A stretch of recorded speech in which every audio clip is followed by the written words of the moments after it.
एक बार नारद जी महाराज भ्रमण करते करते कैलाश धाम पर गए। महादेव ध्यान में बैठे हुए थे। माता पार्वती के पास में पहुंचे। माता पार्वती को प्रणाम किया नारद जी महाराज ने।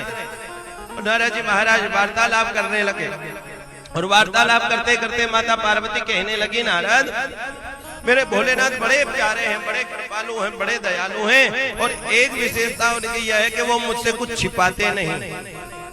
अपनी सारी बात, अपने मन की सारी बात मुझे बता देते। यहाँ तक कि नारद अपना जो गुरु मंत्र है ना, वो गुरु मंत्र भी मुझे बता देते। अब के गुरु मंत्र पति को अपनी पत्नी को भी नहीं बताना चाहिए और पत्नी को अपने पति को भी, लेकिन मेरे भोलेनाथ तो ऐसे कृपालु दयालु है, गुरु मंत्र तक मुझे बता। नारद जी महाराज ने कहा, मैया ये तो बहुत अच्छी बात है और मुझे एक बात बहुत दिनों से भोलेनाथ से पूछने के मेरी इतनी हिम्मत नहीं है कि मैं महादेव से प्रश्न करूं, पूछ लूं। मैया मैं आपसे तो पूछ सकता हूँ। हाँ हाँ नारद पूछो, क्या पूछना चाहते हो? मैया मैं ये जानना चाहता हूँ कि भोलेनाथ ने जो मुंडों की माला पहन रखी है वो मुंड किसके है? जो मुंडों की माला पहन रखी है। अब माता जी को यही नहीं पता था कि वो मुंड किसके है।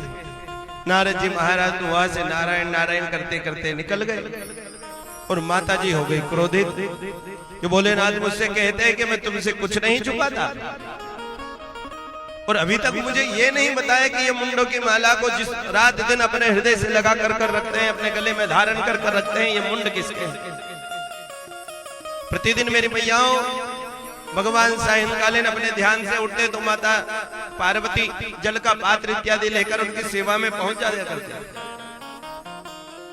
लेकिन आज तो ना ही तो कोई जल का पात्र आया, ना ही कोई सेवा की सामग्री आई। भोलेनाथ ने देखा, माता जी के पास में गए, क्या बात है देवी, आपके जो मुखारविंद की जो आकृति ये बता रही है कि आप किसी कारण किसी बात से रुष्ट हो। माता पार्वती कहने लगी, महादेव आज हम आपसे बात नहीं करेंगे। क्यों? क्योंकि आप कहते हो कि मैं आपसे कुछ नहीं छिपाता, लेकिन आपने मुझसे बहुत बड़ी बात छिपाई है। देवी कौन सी बात? हम तो सब कुछ आपको बता देते हैं कि महादेव आज तक आपने ये नहीं बताया कि ये जो मुंडों की माला गले में धारण कर रखते हो, ये मुंड किसके हैं? महादेव ने कहा, देवी देखो हमें भी याद नहीं आया और आज तक आपने पूछा नहीं। अगर आप पूछती तो हम आपको बता देते कि ये मुंड किसके है। महादेव किसके है मुंड? कि देवी ये किसी और के मुंड नहीं है, ये सारे मुंड आपके ही हैं। महादेव मेरे मुंड? इतने सारे? मैं इतनी बार गई और आई, इसमें 1 2 4 मुंड तो आपके भी होंगे। भोलेनाथ ने कहा, देवी हमारा आवागमन नहीं होता, हम जाते आते नहीं हैं, हम अमर हैं। क्यों महादेव आप अमर क्यों? देवी हमने अमर बूटी अमर कथा श्रवण कर रखी, हमारे पास अमर कथा है।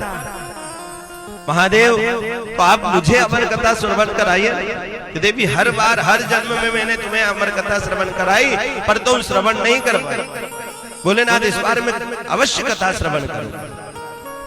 चलिए देवी, कैलाश पर्वत के एक सुंदर शिखर पर, एक चोटी पर भोलेनाथ लेकर कर गए।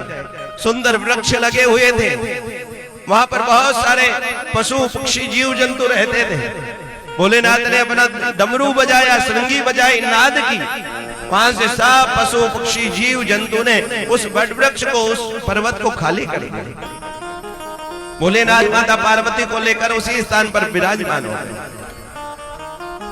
उसी वृक्ष के एक घोंसला था, उस घोंसले में एक तोता और एक मैना, उनका एक अंडा वहीं पर, एक प्रसव वहीं पर था। वो दोनों तो उड़कर चले गए, वो जो अंडा था उसी स्थान पर बैठा। भोलेनाथ ने माता पार्वती से बड़ा प्यारा प्रश्न किया, देवी कथा 2 प्रकार की होती है, कौन सी श्रवण करोगे? ध्यान से सुनिएगा मेरी मैया, 2 प्रकार की कथाएं होती है, कौन सी श्रवण करोगे? एक तो हम कहते रहे और तुम सुनती रहो। हम आंखें बंद कर भगवान की कथा में लीन होकर कथा का वाचन करते रहे और तुम सुनती रहो। आज माता पार्वती ने कहा, प्रभु पहले मैं कौन सी कथा श्रवण करती थी? तो मैं यही वाली कथा श्रवण, मैं तो अपने भाव में कथा कहता रहता था और तुम सुनते सुनते सो जाया करती थी, इसलिए तुम्हारा आवागमन का चक्कर अभी तक लगा। और दूसरी महादेव कि दूसरी कथा वो होती है कि हम यहाँ से कहेंगे तुम हुंकारा भरोगी और फिर हम आगे की कथा तुमसे, हुंकारा भरोगी तो हम आगे की कथा कहेंगे। आज माता पार्वती कहने लगी भोलेनाथ मुझे ये हुंकारे वाले कथा, क्योंकि मैं सो नहीं पाऊंगी अगर हुंकारे भरूंगा, इसलिए ये हुंकारे वाली कथा आप मुझे श्रवण करा।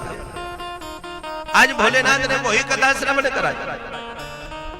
भोलेनाथ ने कथा प्रारंभ की, प्रथम स्कंद, द्वितीय स्कंद, तृतीय स्कंद से धीरे धीरे दसम स्कंद तक कथा पहुंच गई।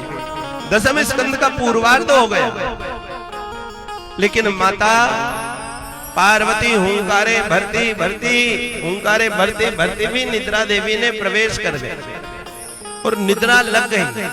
मेरी मैयाओं, हमारे साथ में भी होता है ना कि ये माताएं कथा सुनने वहां घर से तो निकलती तैयारी कर कर ऐसे ही कि आज तो पूरी कथा सुनकर, अब जो यहाँ पर आकर कर बैठी, कब वो निद्रा देवी कुंभकर्ण की पत्नी आकर सिर पर बैठी और कब कथा व्यथा बन जाती है।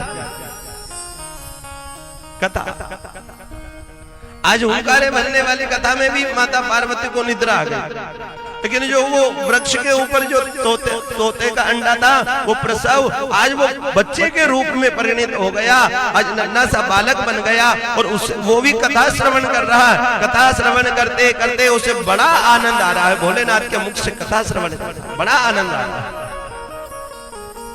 अब तोते की एक विशेषता होती है, एक शब्द को अगर वो बार बार सुनेगा तो उसे वो याद हो जाएगा।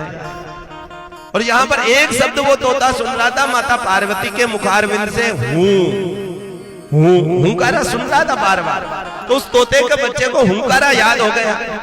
अब माता पार्वती की निद्रा लगी, भोलेनाथ जहाँ रुकते तो वो तोते का जो बच्चा था वो हूं कर देता। भोलेनाथ को लग रहा है कि पार्वती, भोलेनाथ अपनी आंखें बंद कर कथा कह रहे हैं, पार्वती कथा सुन रही है।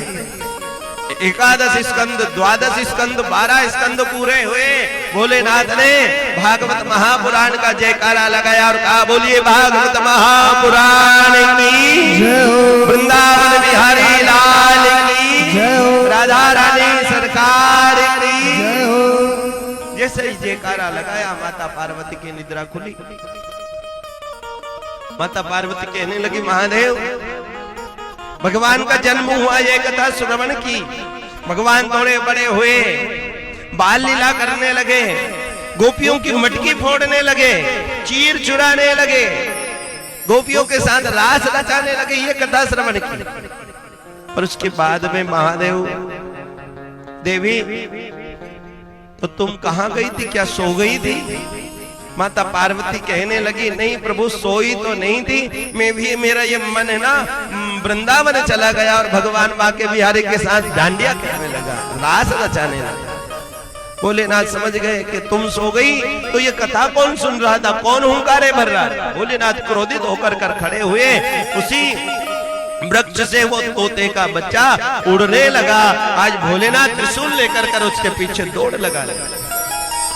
भोलेनाथ त्रिशूल लेकर उसके पीछे, वो तोता आगे आगे, और वही तोता श्री वेद व्यास जी महाराज का आश्रम बद्री विशाल धाम में, माणा गांव बद्रीनाथ धाम से आगे, वहां पर व्यास जी महाराज की पत्नी अरणी देवी प्रातःकाल भगवान सूर्य को अर्घ्य प्रदान कर रही थी। जमाई आई, मुख खुला और वो तोते का बच्चा उनके मुख से उनके गर्भ में जाकर विराजमान हो गया।